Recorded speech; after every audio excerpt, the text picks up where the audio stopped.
Fala galera, vai começar o primeiro vídeo do Fala Sério Isa. Eu sou a Isabela e eu tô aqui pra falar um pouco sobre livros, viagens, loucuras e coisas que eu gostaria de fazer e compartilhar com vocês. O primeiro livro que eu escolhi foi uma das minhas leituras de janeiro, que é o Conde Drácula, só Drácula, né, que a gente conhece muito por Conde Drácula. Essa edição que eu tenho é do Clássicos da Zaha.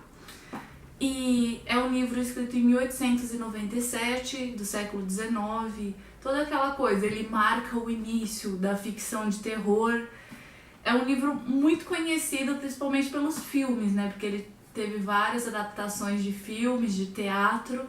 E eu escolhi esse livro por ter sido uma das minhas leituras de janeiro e porque foi um livro que eu não gostei. E quando você não gosta de um clássico é meio estranho, né? Porque você fica... Como assim eu não tô gostando de um livro que todo mundo gosta? Algumas pessoas tinham falado pra mim que não gostaram, que nem terminaram o livro, e outras falaram que, putz, livro muito foda. E eu fiquei assim, 606 páginas de não é foda.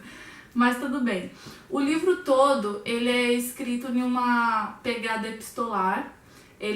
São muitas cartas, né? Cartas, diários. O livro todo acontece, digamos que no passado, porque quando você vê a ação, ela já ocorreu e eles estão contando, mesmo que tenha uma ação muito no passado, como tem um momento que aparece tipo, ele tá contando algo que ocorreu 7 anos antes, como também algumas horas aconteceu aquilo e algumas horas depois ele tá colocando no diário dele.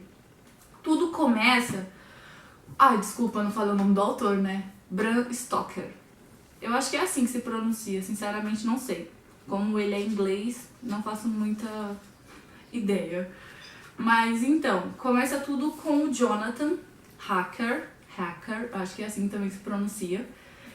Ele faz uma viagem para Transilvânia para conseguir um comprador, né? Ele trabalha como se fosse nessas agências que te mostram casas e tudo mais, imobiliárias, né? E ele viaja para conseguir um comprador para algumas casas na Inglaterra, né? E ele vai para Transilvânia. Ele começa a ver várias coisas estranhas acontecendo por lá. E então você vê que, em primeira coisa, é um narrador em primeira pessoa. E ele é um narrador personagem. Isso começa a dar uns bugs na sua cabeça ao longo do livro, porque não é apenas um narrador. Como eu falei, são várias cartas e vários diários. Então vários narradores entram no meio da história e todos eles têm, digamos que, um poder igual. E quando você tá lendo isso, você fala, putz, pra quem não conhece os diferentes tipos de narrador, começa a ficar meio complicado. Então eu sempre indico aquele texto do Walter Benjamin, que é O Narrador. Lá tem uma explicação muito da hora sobre diferentes tipos de narradores, que às vezes ajuda você a fazer um trabalho universitário. Eu não sei se vocês estão assistindo esse vídeo por lazer, ou porque simplesmente gostam de literatura, ou porque tem a ver com a faculdade. Em todo caso, eu me formei em letras na Universidade de São Paulo, e pra gente é muito importante saber quem é o narrador, né? Porque ele se torna confiável ou não. Mas isso é outra pegada mais específica, né? Como a gente tá aqui mais voltado para lazer, porque livro também é lazer, dá só pra você saber que é o narrador em primeira pessoa, narrador personagem, vários narradores, várias vozes ao longo do livro. Coisas importantes sobre o livro. Como eu já falei, ele foi escrito como se a ação já tivesse ocorrido. Então, isso de certa forma, conforme você for lendo o livro, vai dando uma pegada assim de veracidade, sabe? Você vai lendo e falando, putz, mas ó, no dia 3 de novembro o cara contou tal coisa. E o livro foi publicado em 1897. E as ações se passariam entre a década de 1890, sabe? Então tem um pouco disso de você pensar, nossa, mas será que isso aconteceu? Porque eles colocam as ações assim tão descritivamente, detalhadamente, pode-se dizer, que você começa a ficar confuso, será que é real, será que não é? Porque eles mesmos duvidam do que eles estão vendo e ouvindo um dos outros, porque, como eu falei, os personagens vão entrando na ação, depois do Jonathan. E todos os encontros com o Drácula, né? E O porquê que eu não gostei tanto desse livro é uma questão minha, de que uma pessoa que tem muita dificuldade quando você fica envolvendo muito essa linguagem descritiva, só que um pouco cansativa. Sei lá, eu falaria que esse livro poderia ter ficado em 350 páginas ao invés de 606, porque ele é muito descritivo, muito, aquela linguagem assim truncada. Eu não vou falar que é um Guimarães Rosa, que pelo amor de Deus, né? Mas é meio foda, porque você vai lendo e ele fica tipo assim: por Deus, mina, vamos colocar todos em tal lugar. Deus está conosco. Agora encontraremos a liberdade ou nada. E aí vai nessa pegada de eles envolvem muito Deus, assim, não que o livro tenha um tom religioso, não. É porque eu acho que talvez seja uma forma de escrita da época, né? E indo nesse sentido. Bom, como eu já falei, o livro são 606 páginas. Cada personagem vai encontrar o Drácula em um determinado momento e depois todos começam a encontrar.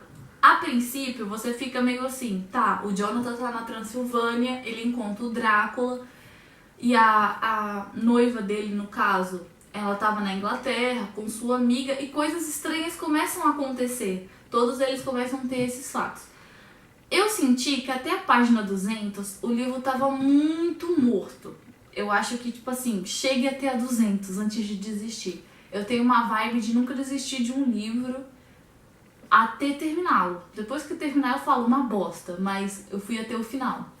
E esse livro foi assim, até a 200 ele não engatava. Era aquele livro que não engatava. Tipo, eu senti isso também quando eu li Grandes Sertões Veredas.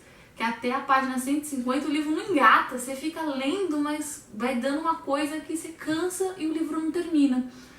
Depois da 200 eu senti que deu uma engatada.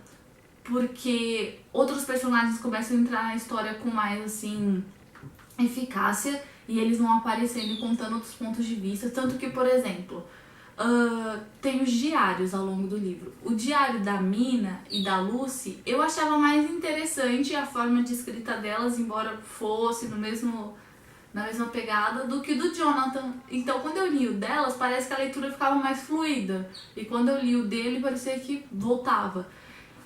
A partir da 350, mais ou menos, entra o Van Helsing. Eu não sabia que ele aparecia nesse livro. E eu sou, tipo, fã daquele filme dele, sabe? Então, tipo, foi muito da hora essa parte.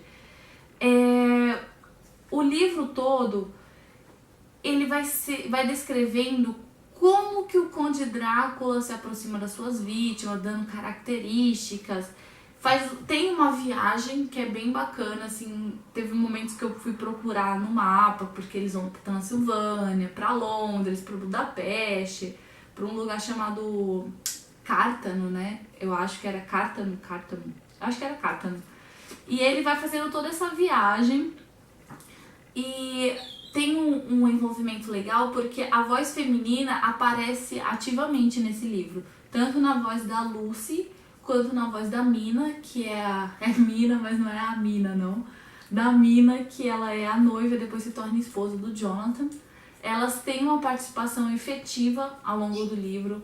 O final do livro, obviamente que eu não vou contar, né? Porque senão perde toda a parte legal de você saber como que termina. Mas de certa forma foi surpreendente as cenas finais, né? No caso do que acontece com um dos personagens, que eu falo que isso é o que vale a pena ler. Foi bem legal, eu tive que ler 2 vezes, porque eu fiquei tipo, como assim? Não, pera, eu acho que não entendi. De tanto que essa linguagem às vezes dá uma bugada na gente. Mas é um livro que eu super recomendaria? Não. Mas eu acho que todos os livros devem ser lidos, entendeu? Então, tipo, é meio... Oi? Mas é isso mesmo. Eu não curti o livro, eu queria saber até a opinião de outras pessoas que leram e curtiram, porque eu achei a questão da linguagem sempre é algo que me afeta muito. Eu tenho muita dificuldade em ler, embora eu goste de ler, então quando eu pego um livro que tem uma linguagem assim que eu não curto muito, pra mim se torna muito chato, muito cansativo. Eu não gosto muito desses negócios que eu falei, de tipo, ó Deus, o que será de mim? E fica nessas coisas. Mas assim, não tem palavras difíceis no livro, não é isso. Sobre outras coisas, eu sempre coloco essas coisinhas aqui nos livros que eu vou anotando coisas que eu achei interessante, né? Mas assim, é uma coisa minha, que isso me ajuda muito para fazer um trabalho. E eu gostaria de dar dicas de como usar esse livro em um possível trabalho da universidade. A primeira coisa seria os personagens, obviamente. Você falar dos personagens e de como que isso afeta o livro em si, já que eles são personagens narradores.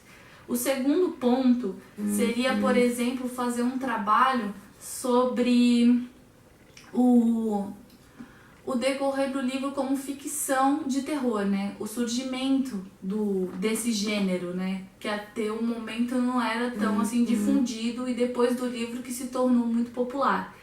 E como último caso, eu acho que fazer um trabalho sobre o enredo, porque o enredo é todo cronológico. Isso é tipo muito louco do livro, porque embora o livro seja escrito por várias pessoas, as pessoas estão tipo cada uma na sua data, colocando o que se passou, qual foi a experiência com o Conde Drácula, antes até mesmo delas se encontrarem.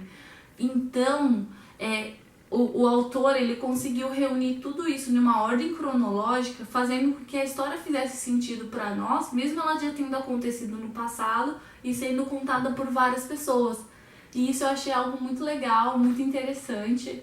Então, assim, no isômetro, esse livro teria uma nota 6,5, 7, mas pela essa questão de leitura mesmo, que pelo que eu vi não fui só eu que achei meio chato de ler, mas é um livro da literatura clássica, né, super difundido, que vale a pena ler. Esse clássico da Zaha eu paguei apenas R$ 20 na feira do livro da USP e valeu muito a pena porque ele é muito fofinho. Olha isso, ele tem tanto no começo quanto no final. Essas folhas assim mais amareladas, para quem usa óculos, é ótimo para ler. Eu acho tipo muito bacana.